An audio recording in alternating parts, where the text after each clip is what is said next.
¿Tú cómo concibes el problema del miedo o a qué crees que el género humano tenga miedo?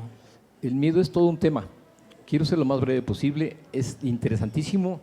Realmente la creación del mundo que tuvimos nosotros que hacer para reinar a nuestro modo conllevaba miedo.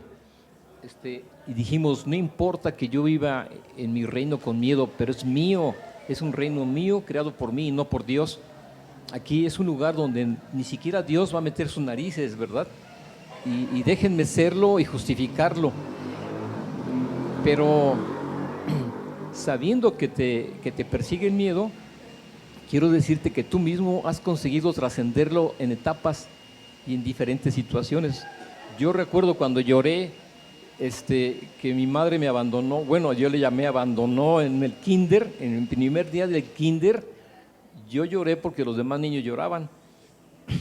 Ahí le tuve miedo a la escuela, le tuve miedo al kinder, pero a estas alturas de la vida, dice uno, ay, se ríe, ¿no? ¿Cómo es que le tuve miedo entrar al kinder? ¿Cómo es que le tuve miedo tener la primera amiga o la primera novia? ¿O cómo es que le tuve miedo al matrimonio? ¿Cómo es que le tuve miedo ser rico? ¿Cómo le tuve? Aquí hay una digresión, ¿eh? No es malo que sea rico.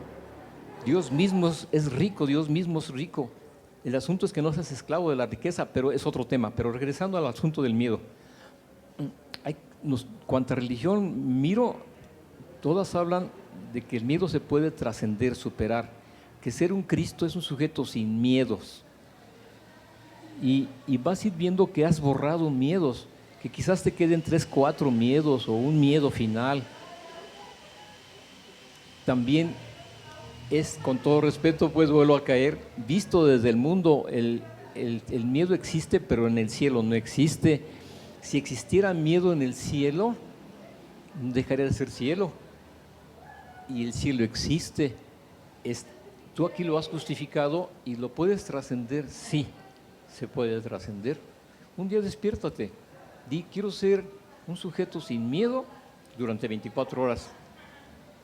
Y aunque te presenten el peor cuadro, digas, es falso. Eso, hay que desenmascarar al ego, decirle que es totalmente falso y que su única arma es hacerte sufrir, porque el ego se regocija cuando tú sufres y su meta es llevarte a la muerte. La misma muerte es ilusoria, la muerte es nada. En fin, así como la muerte es nada, el miedo es nada. Estamos en una Europa muy interesante porque aquí es uno de los centros o el más grande centro de la violencia registrado en el mundo. No es una violencia originada por una guerra, no. Es una guerra interior muy interesante donde aquí los actores que fabrican el miedo quieren sostenerse y crear riquezas a partir de tu miedo, ¿sí? Y te amenazan como su mejor arma el levantarte, entre comillas, te voy a dar un levantón, o te voy a secuestrar, o te voy a asaltar. Quiero decirte que ellos mismos son los más temerosos, que si ven en ti que no hay miedo, no te tocan, no te voltean ni a ver, no eres posible presa de ellos, que te dejan ir, que aparece la salvación y vas a brincar de gusto, que no te hicieron nada. ¿Ves que aunque estés rodeado de leones y panteras, no te pasa nada?